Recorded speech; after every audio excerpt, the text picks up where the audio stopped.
the 9,630th meeting of the Security Council is called to order.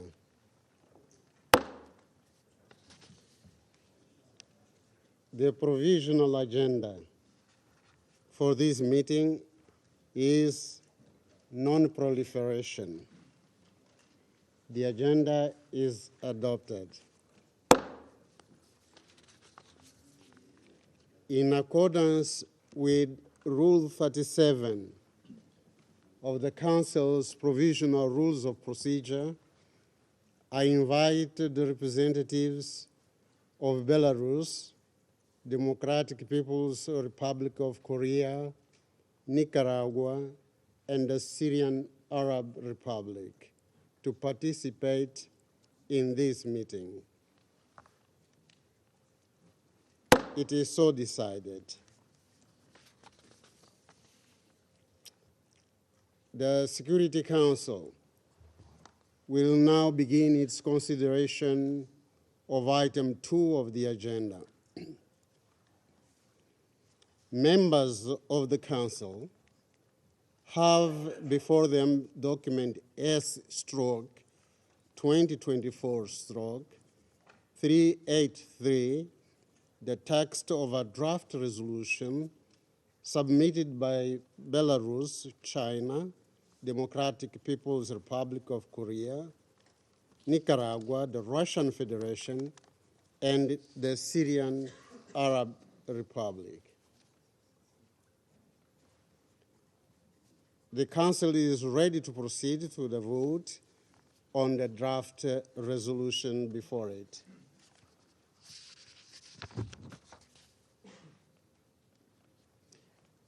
I now give the floor to those members of the Council who wish to make statements before the vote.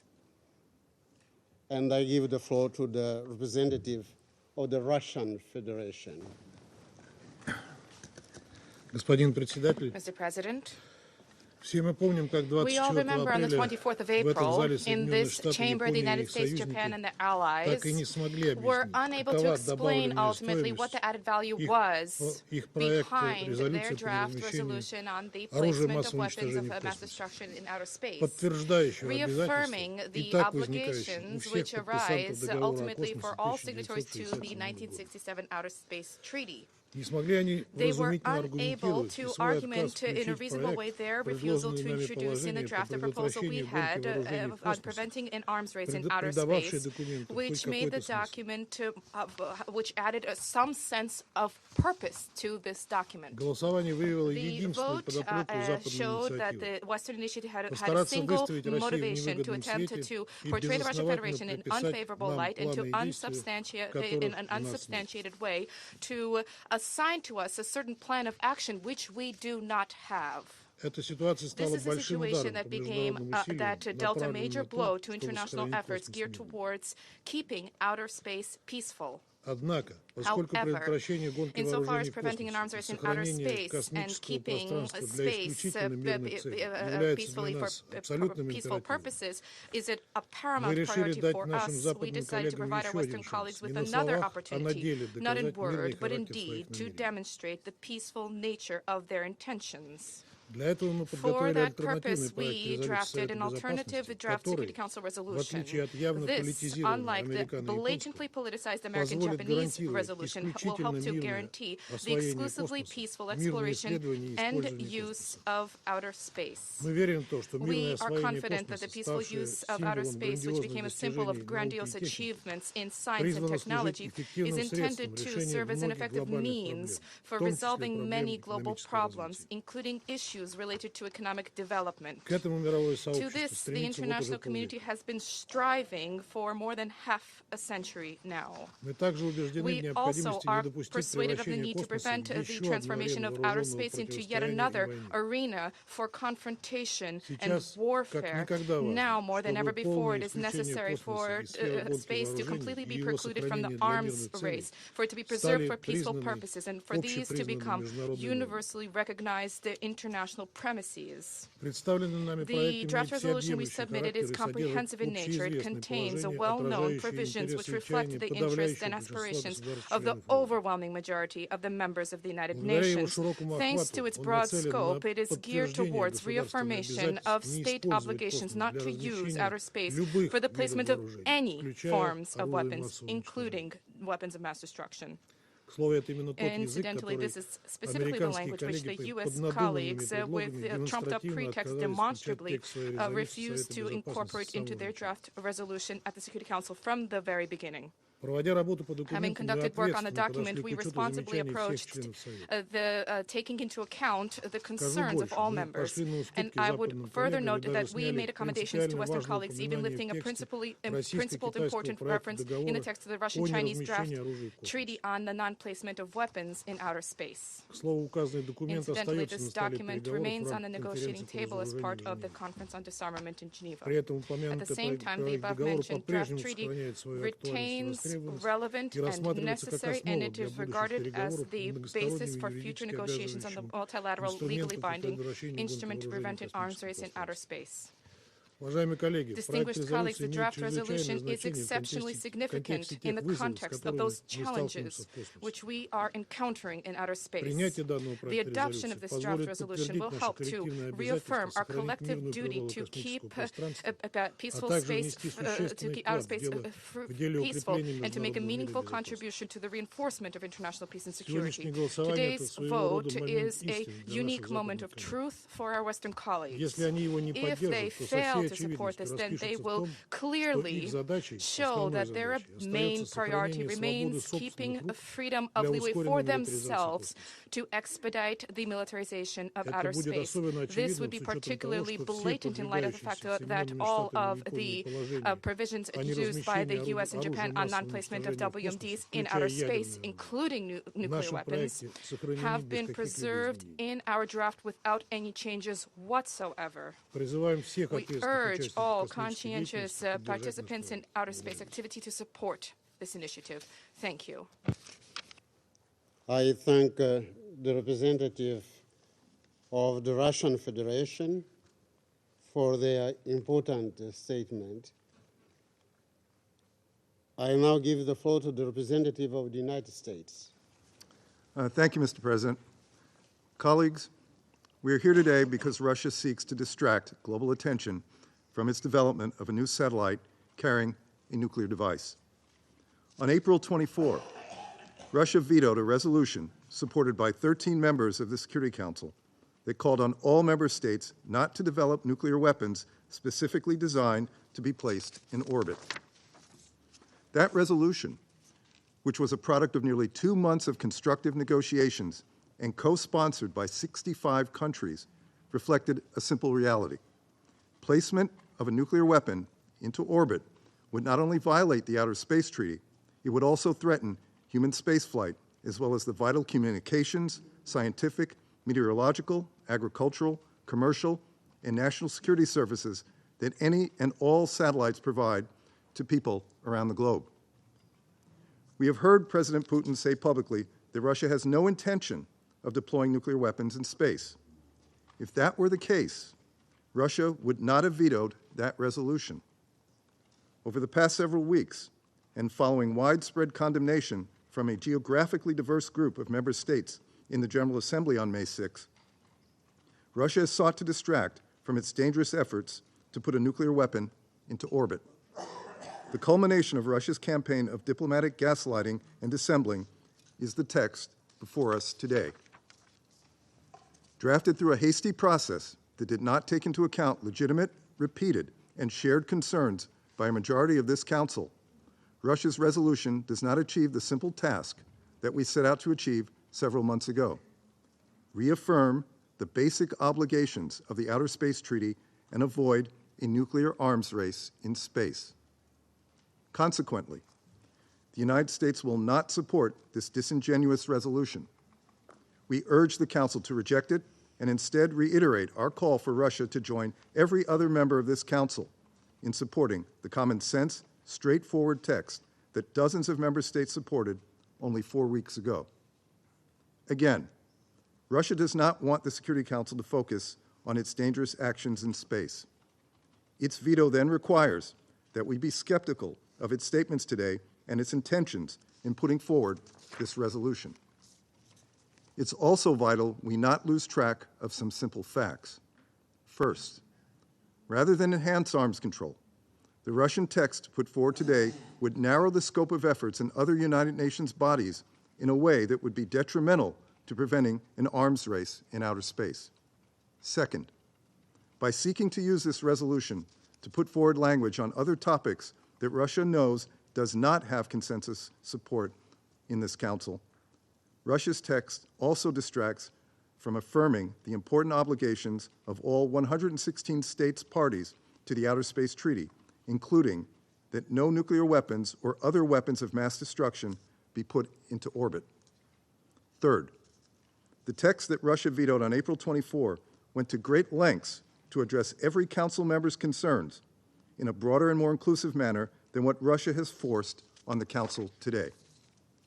To repeat, the resolution that Russia vetoed was supported by 13 members of this Council and was co-sponsored by 65 member states. It reflected the strong global consensus as the President of the General Assembly, Ambassador Francis, later declared during the Assembly's May 6 meeting that, and I quote, "Outer space does not belong to individual nations.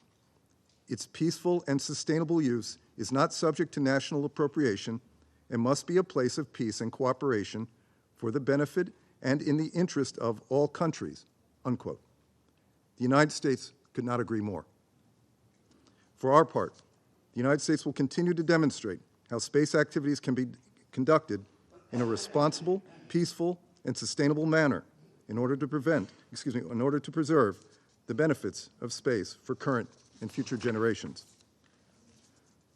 We also will continue to put a bright spotlight on Russia's troubling actions in space and how they diverge from its statements here in the Security Council. Indeed, just last week, on May 16, Russia launched the satellite into low Earth orbit that the United States assesses is likely a counter-space weapon presumably capable of attacking other satellites in low Earth orbit. Russia deployed this new counter-space weapon into the same orbit as a U.S. government satellite. Russia's May 16 launch follows prior Russian satellite launches, likely of counter-space systems, to low Earth orbit in 2019 and 2022.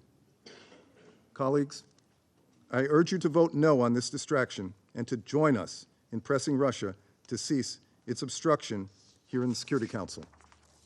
And we urge you to join us in making clear to Russia that the world will not turn a blind eye to its dangerous and unprecedented efforts to develop a new satellite carrying a nuclear device, which undermines its obligations under the Outer Space Treaty and counters the views of an overwhelming majority of members of the Security Council. Thank you, Mr. President. I thank the representative of the United States for their important statement. The representative of the Russian Federation has asked for the floor to make a further statement. Господин председатель, Mr. President, слушая страстную речь listening to the американского rather представителя, мы the недоумевали, zealous statement of the U.S. representative, о какой резолюции we had a он ведет difficulty речь. Читал understanding ли он which тот текст, resolution he который мы was положили на talking стол? about. Did he read the resolution Соединенные that has been Штаты placed on the уже не table? The впервые United States, обвиняют not for Россию the в first time, стремлении has been accusing the размещения Russian Federation ядерного of оружия в striving to космосе. place nuclear weapons in outer space. Сейчас только что Now, американский just представитель now, the U.S. ссылался на некий representative referred to спутник, some kind of a который, satellite, по его which, мнению, in опять в his стиле Хайли opinion, once Лайк, again, in a highly likely style, может быть can be likely основан на possibly ядерном placed on двигателе. Я даже не nuclear понял, engine. I что он didn't имел even в виду, fully но understand what не he was это talking главное. about, but that's not what Если is Соединенные important. Штаты If обвиняют the United Россию в том, States что она is accusing стремится the Russian Federation of разместить striving ядерное to place оружие в космосе, nuclear weapons in что outer не space, устраивает then американского what does the представителя в U.S. тексте, representative предложенном not нам like in the резолюции? Там text of the содержится resolution which we proposed? The text идентичная contains фраза, такая identical же, как в проекте wording, американской the same резолюции, as the который U.S. draft был заветирован resolution, нами which was 24 vetoed by апреля, и не us on без the причины. 24th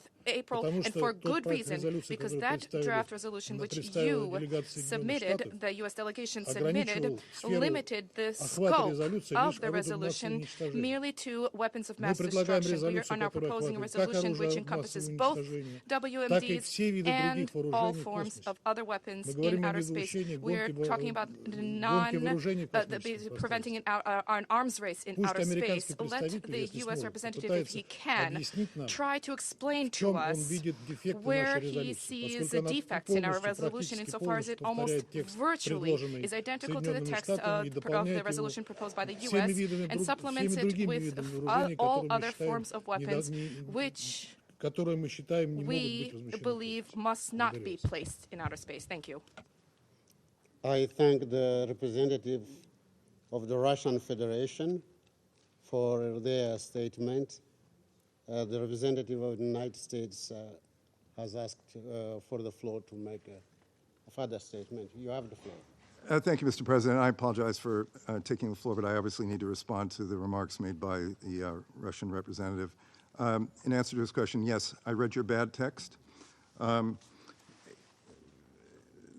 Your text includes a lengthy binding mechanism that cannot be verified. That is clear. We have had those discussions in Geneva before with regard to the type of treaty that you would like to see come into place. So we've seen this movie before. What I would submit to my Russian colleague is that we let the Council decide on his text, and we're about to do that. Thank you. I thank the representative of the United States for their statement. I shall put the draft resolution to the vote now. Will those in favor of the draft resolution contained in document S/2024/383 please raise their hand?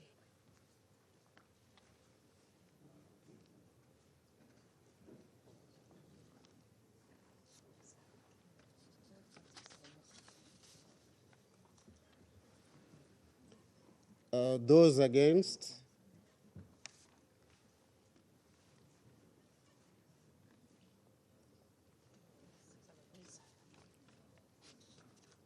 Those abstaining?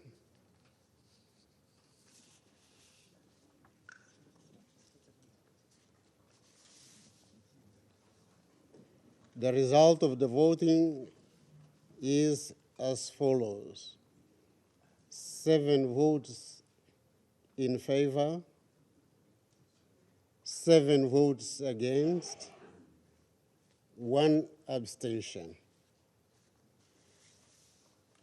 The draft resolution has not been adopted, having failed to obtain the required number of votes.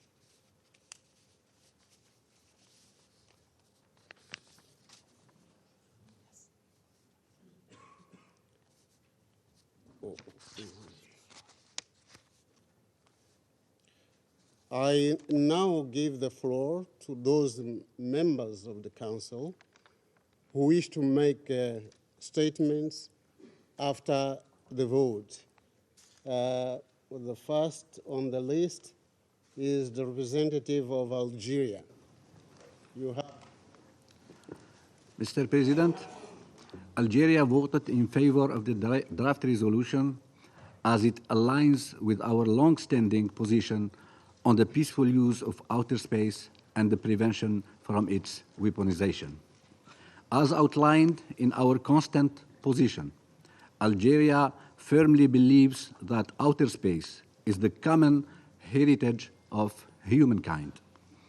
It must be explored and utilized for the benefit of all nations, irrespective of their level of economic or scientific development. The draft resolution rightly calls upon all states, particularly those with major space capabilities, to actively contribute to the objective of peaceful use and prevent an arms race in outer space. We reiterate the importance of all states to refrain from actions that contradict this objective and existing treaties in the interest of maintaining international peace and security.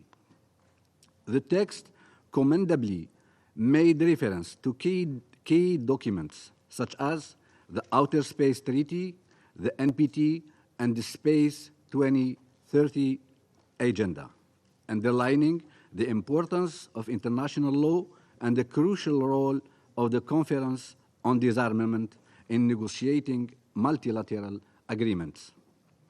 Its emphasis on strict compliance with the Outer Space Treaty and other relevant legal instruments is crucial. Upholding and promoting universal adherence to these treaties is essential for preserving outer space for peaceful purposes. The draft resolution rightly underscores the urgent need for further measures, including legal binding instruments, to prevent an arms race in outer space. We have consistently championed the importance of negotiating such instruments. To conclude, Algeria reiterates its unwavering commitment to the prevention of an arms race in outer space and the preservation of outer space for peaceful purposes. I thank you. I thank the representative of Algeria for their statement. I now give the floor to the representative of the Republic of Korea. Thank you, Mr. President. The Republic of Korea voted against the resolution for two reasons. First, the Russian draft contained the language which did not reach consensus among Security Council members. Among this was one operative paragraph, OP8, which was identical to the Russian amendment not adopted at the previous meeting on April 24th. Given the dual-use nature of many space systems, it is very difficult to define a weapon in space, and so is the verification on compliance, even if we have a legally binding agreement. Ambiguity may lead to legal divergence and open the door to the intentional evasion of legal obligations. That is why many states, including the Republic of Korea, believe that we need to further develop rules, norms, and principles in order to address and tackle the present and the potential threats in the space domain in a relevant manner. The Russian text did not properly reflect these views. Second, the draft was put to vote without sufficient consultations. Despite several council members' requests to have the resolution be balanced, the Russian Federation barely changed the text and put it in blue text as soon as the non-objection procedure was broken. Apparently, Russia was not intent on conducting the negotiations in good faith. This is all the more regrettable because Russia vetoed a draft resolution on the same topic, which enjoyed 13 votes of support, including E10 within the Council. Taking this opportunity, the Republic of Korea would like to emphasize that the Security Council needs to be more proactive in addressing emerging security challenges, especially in the space and the cyber domains. Throughout its term in the Security Council, the Republic of Korea stands ready to work with other Council members to make the Security Council more agile and relevant in maintaining international peace and security in our rapidly changing world. I thank you, Mr. President. I thank the representative of the Republic of Korea for the statement. I now give the floor to the representative of Malta. Thank you, President. Malta voted against this resolution, which failed to include the views of many Council members. We have done so on substance and even more so on procedural grounds. With regards to the text, while largely based on the resolution presented by Japan and the US, this draft removed key elements, including the reference to the applicability of international law in outer space. Such reference was supported by many Council members, and we regret its deletion. Furthermore, this draft contained 2 additional non-consensual OPs, which sought to divide the Council rather than achieving consensus. In fact, the same language contained in one of the 2 OPs was recently voted down in this very room when it was presented as an amendment to the resolution by Japan and the United States. On the other hand, we are disappointed by the approach adopted by the penholder.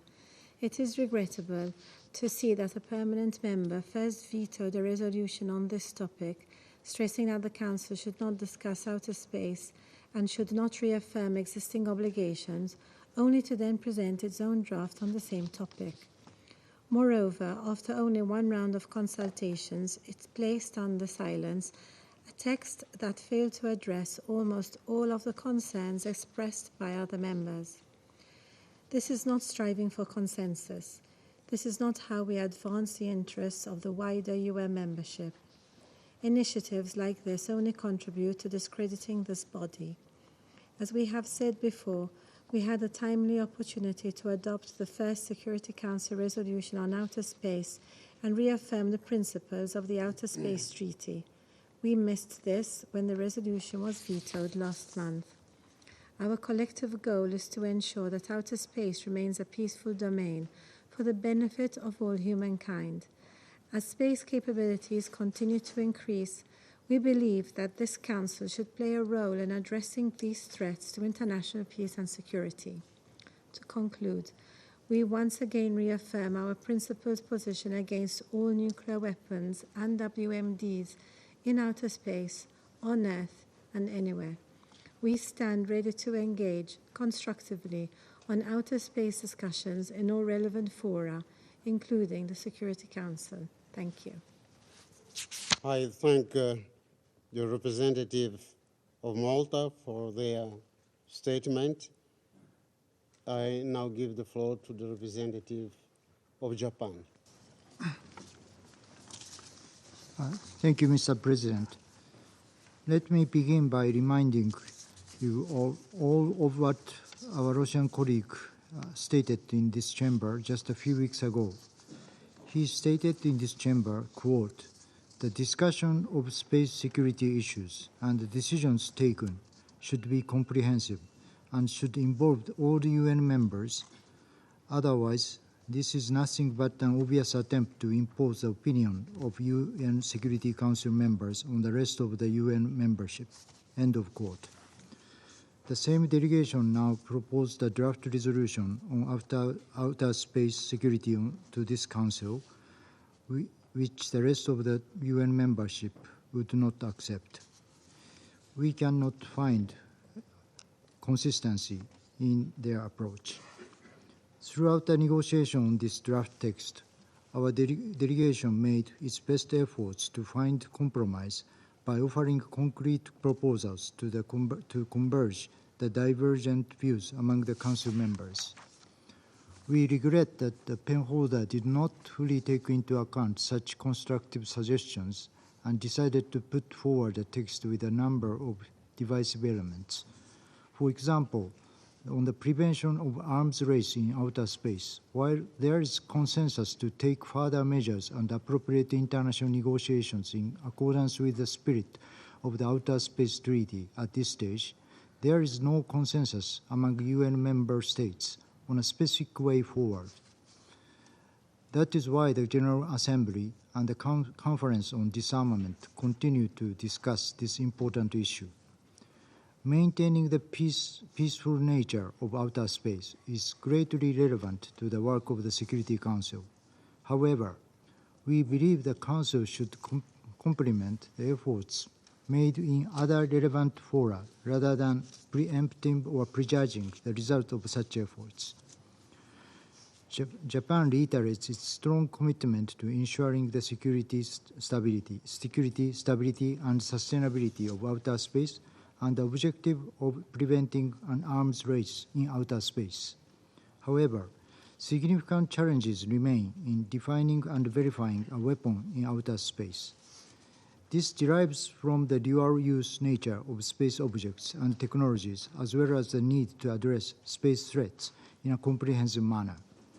In order to address security challenges in outer space, it is crucial to focus on how certain objects or capabilities are applied and used.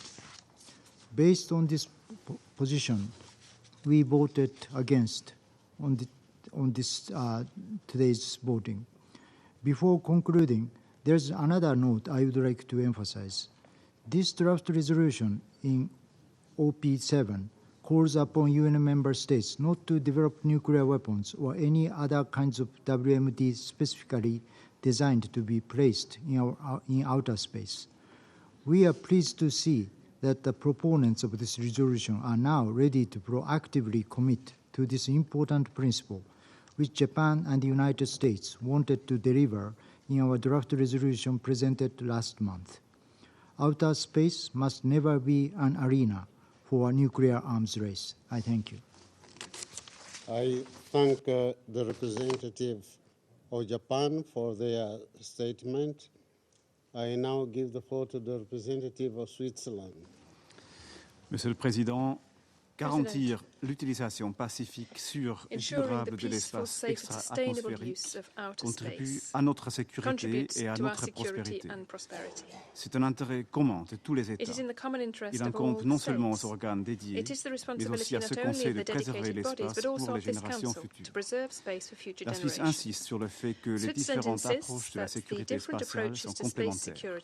Nous restons attachés à notre position selon laquelle il faut impérativement prévenir une course aux armements, ainsi qu'un conflit armé dans l'espace extra-atmosphérique. Et à cette fin, le placement de tous les types d'armes, y compris les armes conventionnelles, devrait être interdit.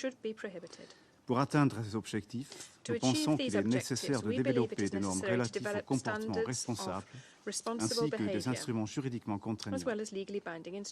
Après la négociation de la résolution présentée par le Japon et les États-Unis, qui a malheureusement échoué face au veto, et en examinant le projet actuel de la Russie, nous pensons qu'il y aurait suffisamment de points communs pour parvenir à un consensus. Bien que nous soutenons plusieurs éléments du projet présenté, nous regrettons que l'esprit de flexibilité est un cadre de confiance et fait défaut, et que nos suggestions visant à produire un texte qui nous unisse au lieu de nous diviser n'aient pas été prises en compte. Nous avons donc décidé de nous abstenir sur ce projet. Ce Conseil devrait pourtant agir dans un esprit de coopération et faire des enjeux tels que la sûreté dans l'espace un terrain d'entente commun, plutôt qu'une arène de confrontation où chacun tente de marquer le point. Nous regrettons que cela n'ait pas été le cas cette fois-ci, et espérons que les prochaines occasions seront saisies pour rapprocher les positions et parvenir à des terrains d'entente. La Suisse souligne que la mise en œuvre des dispositions du traité de l'ONU sur l'espace est obligatoire pour tous les États parties, et nous appelons une nouvelle fois tous les États qui ne l'ont pas encore fait à y adhérer sans délai. La Suisse reste convaincue qu'il est nécessaire et possible de s'accorder sur un produit au sein de ce Conseil sur un sujet aussi important pour la sécurité internationale et la prospérité de chacun de nos pays. Nous appelons tous les membres à s'unir et à rechercher des solutions en mettant l'accent sur les points communs plutôt que sur les divergences, afin d'obtenir des résultats qui fassent progresser le désarmement plutôt que d'aggraver les divisions. Je vous remercie.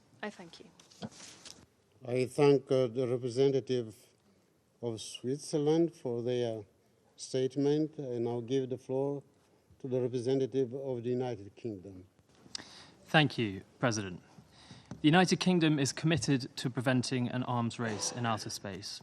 That is why we introduced a resolution in the General Assembly last year establishing norms, rules and principles of responsible behaviour to reduce threats to space systems. It was adopted with the overwhelming support of 166 member states. And it is why the UK supported the US and Japan draft resolution in this Council, which sought to affirm the basic obligations of the Outer Space Treaty and prevent any nuclear weapons being placed in orbit around Earth. The detonation of a nuclear weapon in space could destroy or permanently damage a significant proportion of satellites in orbit around Earth, with highly disruptive and potentially life-threatening consequences for the essential space technology applications that we all rely on. It should be deeply concerning to all of us that Russia vetoed that resolution. Russia's counter-resolution that we voted on today was simply not credible. It was a cynical attempt to distract attention away from reports that Moscow is developing a new satellite carrying a nuclear device. The resolution was built around language that was voted down just a few weeks ago by this Council and was widely opposed again in negotiations. So why put it to a vote today?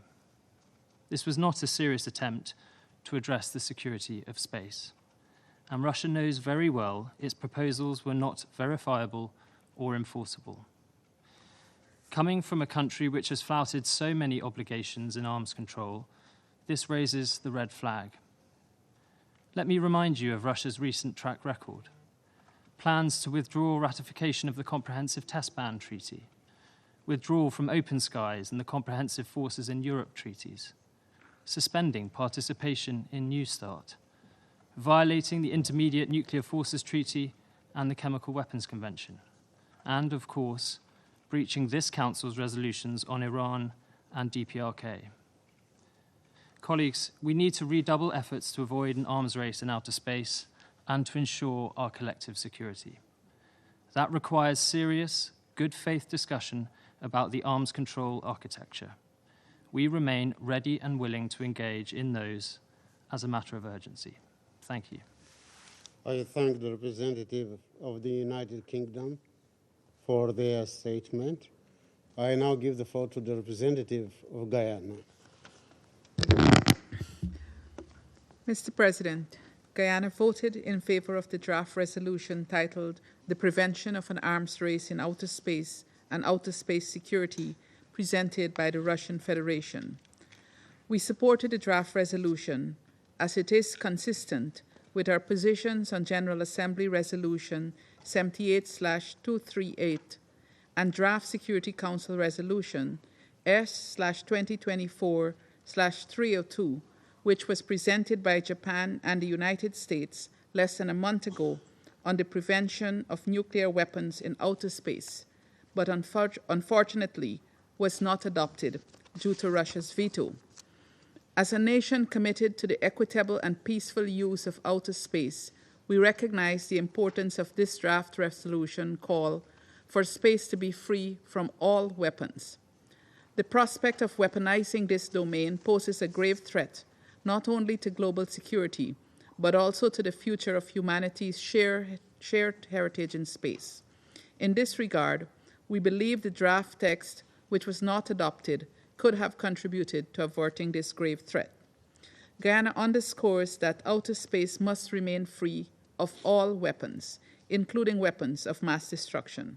It is crucial that we safeguard this shared global common from the scourge of arms races, which can only exacerbate the threats to our collective security and hinder our development agendas. Mr. President, Guyana reiterates the importance of nuclear weapon states upholding their international obligations and committing to not place nuclear weapons in outer space. We also reiterate our commitment to supporting efforts that guarantee the right of all countries to benefit equitably from the peaceful use of outer space. I thank you. I thank the representative of Guyana for their statement. I now give the floor to the representative of Ecuador. Gracias, señor presidente. Thank you, President. El Ecuador está firmemente Ecuador is comprometido con la firmly promoción de la committed paz to y la promoting seguridad international internacionales peace and y security, cree que la regulación de las and believes actividades that en el espacio regulating extraterrestre activities in outer es uno de los space is one elementos of the esenciales de la essential arquitectura elements of necesaria the necessary para architecture garantizar in su order to sostenibilidad a guarantee largo plazo. its long-term sustainability. Por ello, For this reason, faithful to our principles and in coherence with our own position, my country voted in favor of the draft resolution. Ecuador recognizes the importance of preserving outer space as a peaceful place and opposes anarchy in space and still more the militarization of space, which would include the placement of any kind of weapon, particularly weapons of mass destruction. There is no avoiding the fact that the basis of the text put to this Council's consideration was based on the draft which was vetoed on the 24th of April, including language from the amendment which did not receive the number of favourable votes for its adoption, meaning that a similar outcome was predictable. Why put this Council through a useless process when the result was already known? There is a worrisome and increasing polarization and confrontation in considering matters within the mandate of this Council.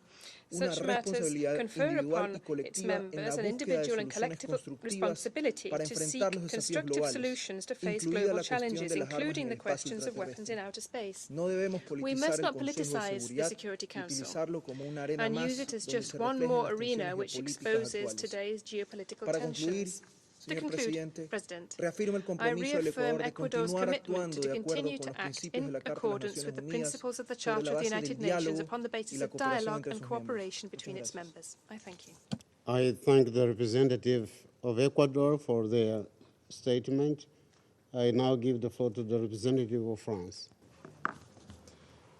Je vous remercie, Monsieur le Président. I thank you, President. La France a voté contre le projet de résolution présenté aujourd'hui.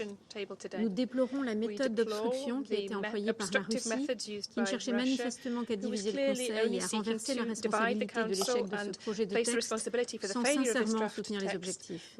Le vote de la France aujourd'hui reflète notre refus de la méthode. Le 24 avril, la Russie opposait son veto au projet de résolution sur l'espace extra-atmosphérique qui a été préparé par les États-Unis et le Japon. Nous souhaitons saluer une nouvelle fois les efforts qui avaient été déployés par ces deux États au cours de discussions ouvertes pour parvenir à un compromis. Leur projet réaffirmait l'importance du traité de 1967 qui est le fondement du droit international spatial. Il soulignait le rôle d'instances spécialisées comme la conférence du désarmement pour continuer à développer le régime juridique applicable à l'espace. Après avoir bloqué seule l'adoption de ce texte, la Russie soumet au Conseil un projet alternatif dont 15 paragraphes sont issus directement de la proposition portée par les États-Unis et le Japon. Il est permis de s'étonner que la Russie ait opposé son veto à un texte dont elle s'est inspirée aussi largement pour son propre projet. La position de la France est claire. Nous soutenons les paragraphes qui rappellent le rôle du traité de 1967, mais la Russie cherche à imposer de nouvelles dispositions qui n'ont fait qu'éloigner le Conseil d'un accord. Ces ajouts visent à introduire des références à la proposition d'un traité sur la prévention du placement d'armes dans l'espace. Cette proposition ne recueille pas le consensus et elle fait l'objet de débats dans les enceintes de désarmement.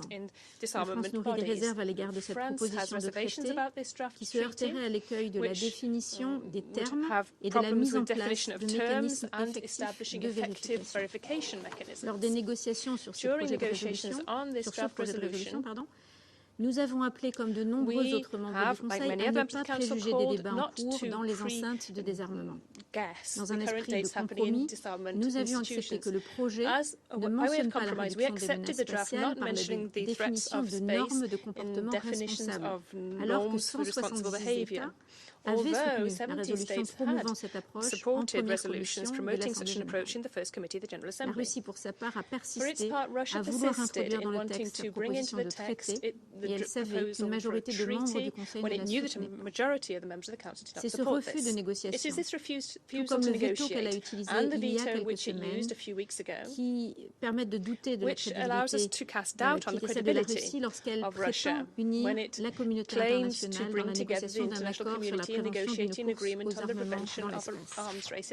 Monsieur le Président, il est dans l'intérêt de tous que l'espace extra-atmosphérique demeure sûr, stable et qu'il soit utilisé à des fins pacifiques. La France est attachée au respect du traité de 1967, du droit international ainsi qu'à la prévention d'une course aux armements dans l'espace. Pour avancer vers cet objectif, elle est mobilisée dans les discussions des enceintes compétentes de désarmement, y compris sur la définition d'engagements politiques et d'instruments contraignants appropriés. Je vous remercie. I thank the representative of France for their statement. I now give the floor to the representative of Sierra Leone. Mr. President, Sierra Leone reaffirms its commitment to promoting peace, security, and stability in outer space and beyond. In line with our principal stance on preventing the weaponization of outer space, Sierra Leone voted on 24th April 2024 in favor of the previous draft resolution, which was sponsored by Japan and the US and co-sponsored by 65 member states on weapons of mass destruction in outer space, which was not adopted owing to a non-concurring vote of a permanent member. We also voted for the amendment proposed by the Russian Federation and China, recognizing the urgent need for measures to prevent the placement of weapons in outer space. Sierra Leone has voted in favor of this draft resolution S/2024/383 to re-echo our consistent and fundamental belief in the peaceful uses of outer space and prevent any potential militarization.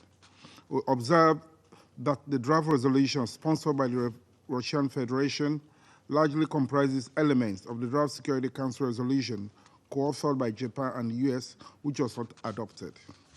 We recognize the concerns of some Security Council members regarding a lack of broad consensus on broad elements of the draft. However, the urgency of preventing any militarization of outer space necessitates strong and decisive measures. Sierra Leone family believes that the adoption of any resolution which calls for the prevention of an arms race in outer space is a pivotal step towards mitigating the risk. In conclusion, Sierra Leone remains dedicated to the pursuit of peace and security in outer space.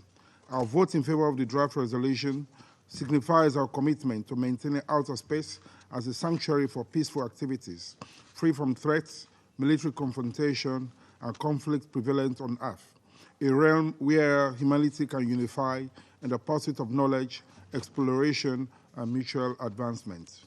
We call upon all member states to collaborate earnestly in future negotiations in the Conference on Disarmament to develop a universally accepted, legally binding framework that will safeguard our shared outer space heritage for the betterment of present and future generations. Sierra Leone stands ready to continue its constructive engagement in these vital discussions to ensure that outer space remains a secure and peaceful environment for present and future generations. I thank you. I thank the representative of Sierra Leone for their statement. I now give the floor to the representative of Slovenia. Thank you very much, Mr. President. Slovenia regrets to see another divisive vote on a topic that should unite us.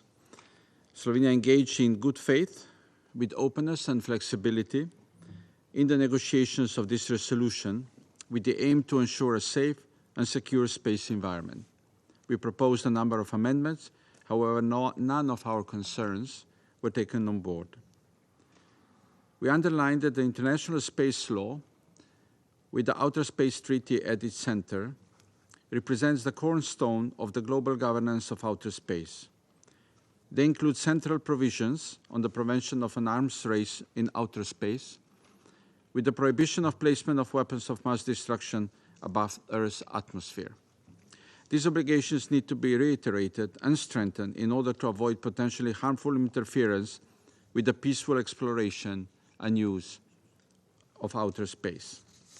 Mr. President, Slovenia supports the majority of the submitted text.